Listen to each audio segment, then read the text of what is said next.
क्या आप जानते हैं कि जब भगवान श्री कृष्ण जी ने गोलोक धाम में मलमास को अपना स्वयं का नाम पुरुषोत्तम देकर ब्रह्मांड के सभी 12 महीनों का राजा बना दिया, तब बैकुंठ धाम में साक्षात भगवान नारायण और देवर्षि नारद के बीच आगे क्या बातचीत हुई। नारद जी ने भगवान नारायण से कलयुग के मनुष्यों के कल्याण के लिए आगे ऐसा कौन सा गुप्त प्रश्न पूछा, जिसे सुनकर स्वयं महालक्ष्मी जी मुस्कुरा उठी। आज की यह पावन कथा आपके अंतर्मन को एक बार फिर से दिव्य आनंद से भर देगी। भक्तों, आज 7वें अध्याय की कथा के साथ ही हमारा छूटा हुआ सारा बैकलॉग लगभग समाप्त होने की कगार पर है और हम बिल्कुल सही ट्रैक पर आ चुके हैं। इसलिए आज की इस अमृतमयी कथा को अंत तक बहुत ही ध्यान और एकाग्रता के साथ सुनिएगा। जय श्री कृष्ण भक्तों, आप सभी का स्वागत है सुभी राधा कृष्ण भक्ति चैनल में। आज पुरुषोत्तम मास महात्म्य की कथा का 7वां पवित्र दिन है। आज 23 मई 2026 दिन शनिवार की कथा है, जिसे हम आज सुन रहे हैं। और आज पुरुषोत्तम मास की शुक्ल पक्ष की सप्तमी तिथि है। शनिवार का दिन साक्षात हनुमान जी और न्याय के देवता शनि देव को समर्पित होता है। इस पावन अधिक मास में श्री हरि विष्णु जी की यह कथा आपके जीवन के सारे कष्टों, साढ़े साती और कुंडली के सभी दोषों को हमेशा के लिए शांत कर सकती है। यदि आप आज पहली बार हमारे इस आध्यात्मिक परिवार से जुड़ रहे हैं, तो नीचे दिए गए लाल रंग के सब्सक्राइब बटन को दबाकर बेल आइकन पर ऑल सेट जरूर कर लें, ताकि आने वाले सभी अध्यायों की कथा आपके समय पर मिल सके। तो चलिए बिना किसी विलंब के शुरू करते हैं 7वें अध्याय का महापाठ। प्रेम से बोलिए लक्ष्मी नारायण भगवान की जय।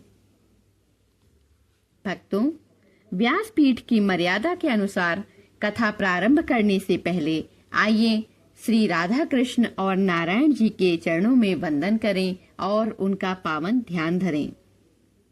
नारायणं नमस्कृत्य नरं चैव नरोत्तमं देवीं सरस्वतीं व्यासं ततो जय मुदीरयेत्। तुमेव माताश्च पिता तुमेव बन्धुश्च सखा तुमेव विद्या द्रविड़ं तुमेव सर्वं मम देव देवम्।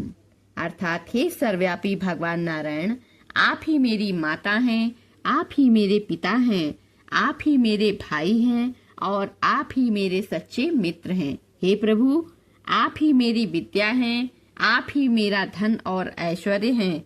हे देवों के देव, आप ही मेरे जीवन के सब कुछ हैं और मैं अपना सर्वस्व आपके ही चरणों में समर्पित करता हूँ। गोविंद बोलो, हरि गोपाल बोलो, राधा रमन हरि गोविंद बोलो। गोविंद जय जय, गोपाल जय जय, राधा रमन हरि गोविंद जय जय। गोविंद जय जय, गोपाल जय जय, राधा रमन हरि गोविंद जय जय। जय श्री हरि विष्णु। आइए भक्तों, अब विस्तार से कथा का शुभारंभ करते हैं। सूत जी महाराज नैमिषारण्य वन में परम तपस्वी 80,000 शौनक आदि ऋषियों से कहते हैं, हे तपस्वियों, पिछले 6ठे अध्याय में आपने श्रवण किया कि कैसे भगवान श्री कृष्ण ने गोलोक धाम में मलमास की व्यथा सुनी और उसे अपना स्वयं का नाम पुरुषोत्तम देकर सभी महीनों का राजा घोषित कर दिया। अब इसके आगे की परम अलौकिक दिव्य और अद्भुत कथा को अत्यंत एकाग्रचित्त होकर सुनिए। महर्षि शौनक जी ने सूत जी महाराज के मुख से जब पुरुषोत्तम मास की इतनी अलौकिक महिमा सुनी, तो वे हाथ जोड़कर विनीत भाव से बोले, हे परम ज्ञानी सूत जी महाराज, आपके श्रीमुख से भगवान की यह कथा सुनकर हमारे कान तृप्त नहीं हो रहे हैं। कृपा करके हमें यह बताइए कि जब भगवान नारायण ने देवर्षि नारद को गोलोक धाम का यह अद्भुत प्रसंग सुनाया तो उसके बाद नारद जी ने भगवान नारायण से आगे क्या पूछा और कलयुग के जीवों के लिए इस मास में पूजा करने की विधि क्या है। सूत जी महाराज मुस्कुराए और बोले, हे ऋषियों, आपने बहुत ही सुंदर प्रश्न किया है। अब ध्यान पूर्वक सुनो कि बद्रीनाथ धाम में देवर्षि नारद ने भगवान नारायण से आगे क्या कहा। जब भगवान नारायण ने कथा विश्राम की तो देवर्षि नारद आनंद से गदगद हो गए। उन्होंने भगवान नारायण के चरणों में साष्टांग प्रणाम किया और हाथ जोड़कर बोले, हे स्वामिन, हे जगन्नाथ, साक्षात श्री कृष्ण की करुणा की यह कथा सुनकर मेरा हृदय करुणा से भर गया है। धन्य है वो मलमास जिसे साक्षात ब्रह्मा का नाम और सानिध्य प्राप्त हुआ है। परंतु हे प्रभु, मेरे मन में अब एक बहुत बड़ी जिज्ञासा उत्पन्न हो रही है। कृपा करके मेरे इस संशय को दूर कीजिए। प्रभु, जब भगवान श्री कृष्ण जी ने पुरुषोत्तम मास को इतना बड़ा वरदान दे दिया तो उसके बाद वो पुरुषोत्तम मास गोलोक धाम से विदा होकर कहाँ गया? उसने संसार में आकर किस प्रकार अपना राज्य संभाला और इस पृथ्वी लोक पर रहने वाले लोगों को कैसे पता चला कि ये महीना आ चुका है और इसकी पूजा कैसे करनी चाहिए? हे दयालु देव, कलयुग के मनुष्यों के पास तो बहुत कम समय होगा। वे अज्ञानी होंगे। वे इस पुरुषोत्तम मास में ऐसा कौन सा सरल व्रत, नियम या दान करें जिससे साक्षात भगवान श्री कृष्ण जी और माता लक्ष्मी उन पर प्रसन्न हो जाएं। कृपा करके मुझे इस मास के व्रत की पूरी विधि बताइए। इसके नियम और इसके पुण्य का इतिहास विस्तार से बताइए। सूत जी ऋषियों से कहते हैं, हे मुनियों, देवर्षि नारद की यह लोक कल्याणकारी और सुंदर जिज्ञासा सुनकर भगवान नारायण जी अत्यंत प्रसन्न हुए। उन्होंने नारद जी की पीठ थपथपाई और बोले, हे नारद मुनि, तुम सचमुच धन्य हो। तुम्हारे मन में सदा संसार के जीवों के भले का ही विचार रहता है। सुनो, जब भगवान श्री कृष्ण जी ने पुरुषोत्तम मास को वरदान देकर विदा किया तो वह पुरुषोत्तम मास अत्यंत प्रसन्न होकर दिव्य रूप धारण करके साक्षात बैकुंठ लोक में वापस आया। नारद, इस मास की महिमा इतनी दिव्य है कि जो मनुष्य इस महीने में केवल सुबह उठकर सूर्य नारायण को अर्घ्य देता है, भगवान विष्णु जी के नाम का स्मरण करता है और तामसिक भोजन, प्याज, लहसुन, मांस, मदिरा का त्याग करके सादगी से जीवन जीता है, उसके घर के सारे वास्तु दोष, गृह कलेश और दरिद्रता उसी क्षण नष्ट हो जाती है। इस माह में श्रीमद् भगवत गीता पुराण की कथा सुनना या पुरुषोत्तम मास के इन अध्यायों का नियमित पाठ करना गंगा स्नान करने के बराबर पुण्य देता है। सूत जी कहते हैं, हे ऋषियों, इसके बाद भगवान नारायण ने देवर्षि नारद को पुरुषोत्तम मास के व्रत की महिमा समझाने के लिए एक अत्यंत प्राचीन और चमत्कारी राजा का इतिहास सुनाना प्रारंभ किया, जिसने इस व्रत के प्रभाव से अपना खोया हुआ पूरा राजपाट और वैभव दोबारा प्राप्त कर लिया था। उस राजा की अद्भुत कथा हम अगले अध्याय में सुनेंगे। अगला अध्याय यानी 8वें अध्याय में। प्रेम से बोलिए लक्ष्मी नारायण भगवान की जय, पुरुषोत्तम भगवान की जय। मेरे प्यारे दर्शकों और प्रिय भक्तों, आइए शास्त्रों के अनुसार इस 7वें अध्याय के गहरे आध्यात्मिक मर्म को समझें। इस अध्याय में देवर्षि नारद जी ने हमारे लिए यानी कलयुग के जीवों के लिए प्रश्न पूछा है। शास्त्रों में लिखा है कि कलयुग का मनुष्य मानसिक रूप से बहुत कमजोर होगा।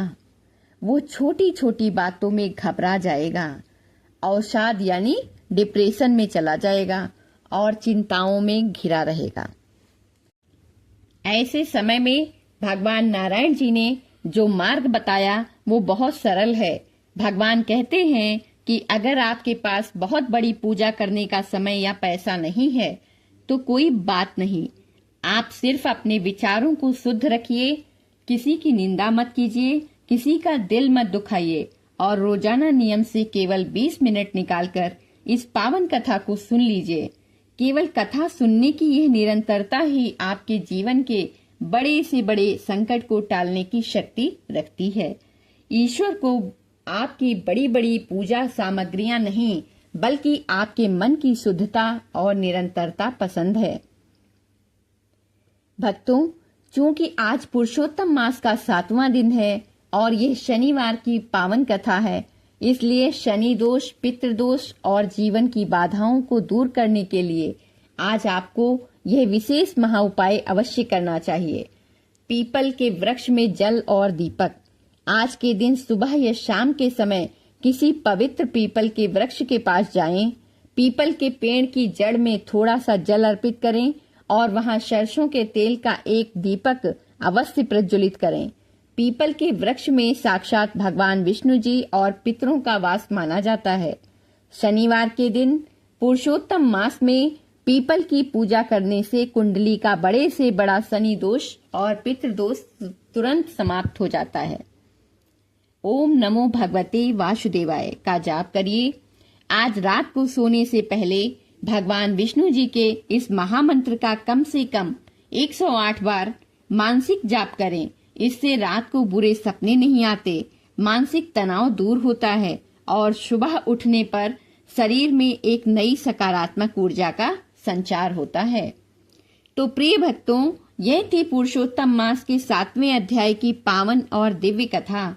मुझे पूरा विश्वास है कि ठाकुर जी के इस प्रसंग को सुनकर आपके मन को बहुत संबल मिला होगा। भक्तों, अब हम बिल्कुल सही ट्रैक पर आ चुके हैं, इसलिए रोजाना नियम से कथा सुनने के इस व्रत को टूटने मत दीजिएगा। कमेंट बॉक्स में अपनी श्रद्धा व्यक्त करने के लिए जय श्री लक्ष्मी नारायण या जय पुरुषोत्तम भगवान लिखना बिल्कुल ना भूलें। इस वीडियो को एक छोटा सा लाइक देकर अपने मित्रों और सगे संबंधियों के साथ व्हाट्सएप पर जरूर शेयर करें ताकि वे भी घर बैठे इस पुण्य के भागीदार बन सकें। कल 8वें अध्याय की दिव्य कथा में हम श्रवण करेंगे उस महान राजा का इतिहास जिसकी किस्मत इस व्रत को करने से रातों रात बदल गई थी।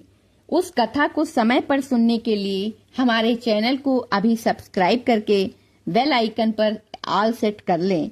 भगवान पुरुषोत्तम आपकी सभी मनोकामनाएं पूर्ण करें। मिलते हैं कल अगले अध्याय की कथा के साथ। तब तक के लिए राधे राधे, जय श्री कृष्णा। ओम नमो भगवते वासुदेवाय।